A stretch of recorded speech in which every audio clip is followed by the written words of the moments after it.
Hey guys, hello and welcome to Naveed for Speed. In today's video, I am driving an Isuzu D Max. Now, can you hear that sound?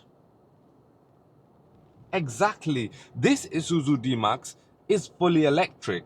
And it's one of only a few pickup trucks in the UK that are fully electric, including the KGM Musso and the Toyota Hilux. But unlike those trucks, this particular truck has over 1 ton payload for the rear load bed, which makes this car fully VAT qualifying and it as a commercial vehicle. And because it's fully electric, you get a lower benefit in kind tax rate. So it benefits a lot of people that want to use this car or this truck for work. But there are a few drawbacks. Now, before I get to those, I will mention some of the figures, some of the stats of this car. So you get a 66.9 kilowatt hour battery and it gives you a range of 163 miles, which is the first catch. That's not a lot of miles at all. It equates to about 2.5 miles per kilowatt hour, which isn't great. Now, let me just have a quick look at my average reading, which I've had for the past few days. It's 2.3 kilowatt hours. The weather has been great, but I have been driving just around the city. I've been accelerating up and down hills. 2.3 miles per kilowatt hour, which means I'll get just under the 163 miles figure, which isn't amazing. Isuzu says that this truck is perfect for its traditional customer base.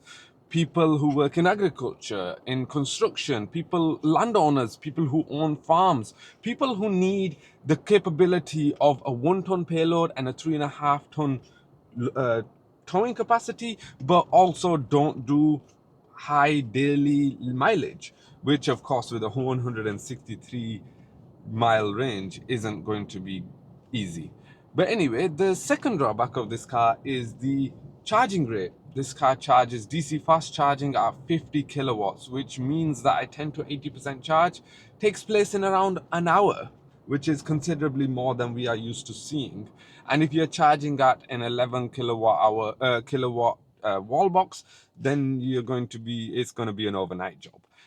But it's perfect for, like I said, people who work in the farms, who just need to transport stuff around the farm, and it's got the off-roading capability. I'll tell you more about how it feels like to drive later in this video. But for people who don't need that high daily mileage and they can quickly get back to their charging point and stick the car on charge before they're ready to go again. So in this video, I'm going to be showing you around the exterior and the interior shortly. I'm going to tell you how it feels like to drive. But the last drawback that I want to mention is the price. This car, as the one that I'm driving right now, costs around £62,500. It's the EV Cross, so it's a top spec version as well, which gives you a few extras, which I'll talk about when I take you around the car. Now, if you're wanting the entry level, it's called the EDL40. That one comes in and that's the extended cab. That one starts at just under £60,000, and you can expect £61,000 if you go for the double cab. So we're talking a considerable amount of money over the diesel version of this car. So does the VAT benefits, does the cost saving in terms of charging this car electric, does those cost savings offset the amount of money that you are spending to get the electric version? That's up to fleets to decide, but there are some fleets that have already been trialing this car, including the National Trust and the National Grid, just to see how this would fit in their real world usage. So maybe in the future we are going to see more of this. I'm sure the battery technology and everything will improve as well.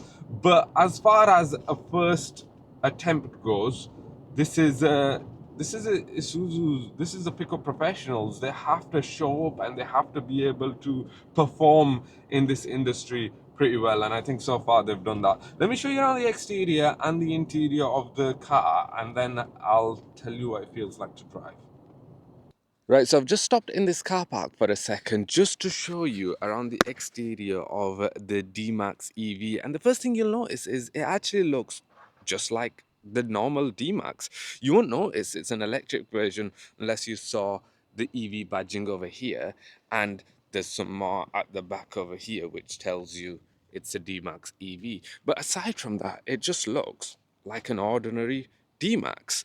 But obviously, because it's the updated version, I'll show you some of the stuff around the exterior, because of course you'll start over here at the front, which, because this is an electric car, it has an updated front bumper. Just like the new D Max, you've got the triple headlight configuration, and you've got a new fog lights around over here as well. As we move towards the side of the car, there's these new designed 18-inch alloy wheels, which I think look pretty cool, in all in this sort of dark shade as well, because obviously you got the dark on the front grille, you got the dark on the wheels as well, you got dark door handles as well. This is part of the V-Cross version of this car, and look at these side steps, or at least this side step on this side, pretty large. Just put my foot there just to show you how big it actually is. Yes, pretty large, pretty useful, because it is not the easiest to get in and out of. And up over here at the top on this particular version, you've got a laser lamp light bar, which is really bright. I've seen this in other D-Max vehicles and used it considerably.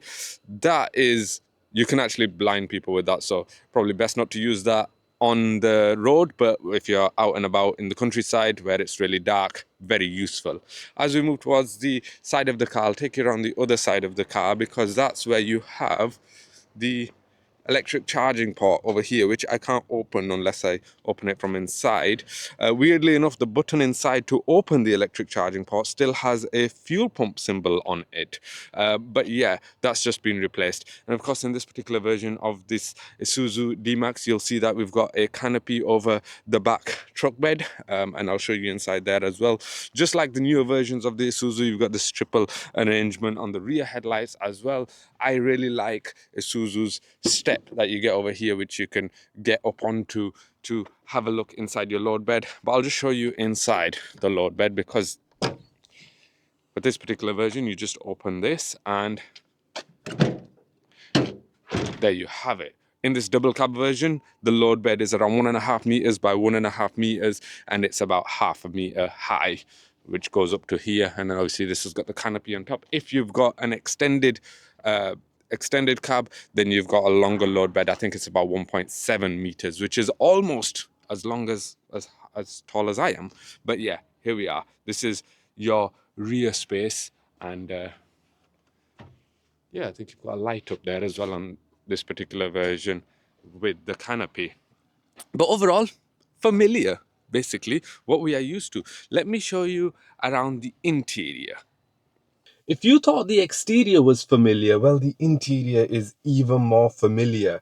It basically feels like the diesel Isuzu D Max, which is a good thing, because this car is rugged, utilitarian, everything's hard wearing. You know, you can use stuff when you've got gloves on, when you come in from the cold. You've got these grab handles at the front as well, same at the back as well, just behind the driver's seat and the passenger seat. So yeah, everything is designed in the way that it can be used in agricultural settings, off-roading, you know, when things get a little bit mucky and a little bit dirty. One of the key differences, however, between this version and the diesel version is the instrument cluster. This instrument cluster that you get in front of you, instead of telling you how much fuel you have, it tells you your battery range. It tells you your battery levels, and obviously it tells you how much power you're using, or how much the car is charging or being charged. So that's, you know, a big change. But aside from that, everything else is the same. You still get the infotainment system in the middle, which is either 8 inches or 9 inches, 9 inches in this EV Cross version. And you've got wireless Apple CarPlay and Android Auto, which is quite good. The system itself feels a little bit dated, but the Apple CarPlay and Android Auto system works. I mean, I'd just like for it to be a little bit larger. It just feels a little bit cramped in there when you're trying to go through all your different settings for your I use Android Auto. But at least you've got some physical buttons down here, just like you have in the normal Isuzu D Max, and therefore climate control, and yeah, readily available tactile buttons that you can use to change climate settings, which are quite important, especially if you're going to be out in the cold, for example. You've got this gear selector over here, just again familiar like Isuzu D Max, and you've got a manual handbrake. How good is it to see manual tactile things that are quite strong? Yeah, I quite like it. The seats, I will mention, they are the same Napa leather seats that you get in the normal version, except they have new designs on the upholstery, so they just look slightly different, but they feel exactly the same.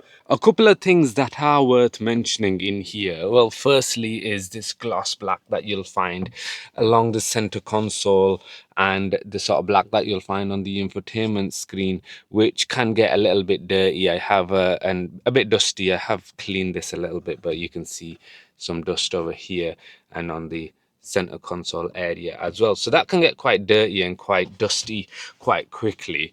Yeah, gloss black, not really the best option, not quite popular as well. People don't really like it for this reason. You can get fingerprints and you can get dust on it.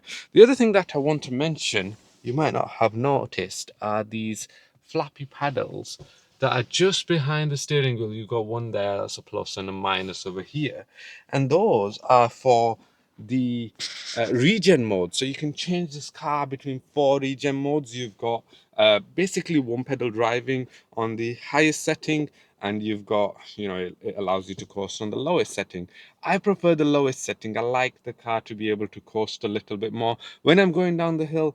I quite like the fact that you can change it between 4 different settings. So you can change it to a little bit stronger, take your foot off the accelerator, or the brake rather, and you can just let the car drive itself down the hill. Obviously this car has hill descent control and all sorts of stuff like that for off-roading as well.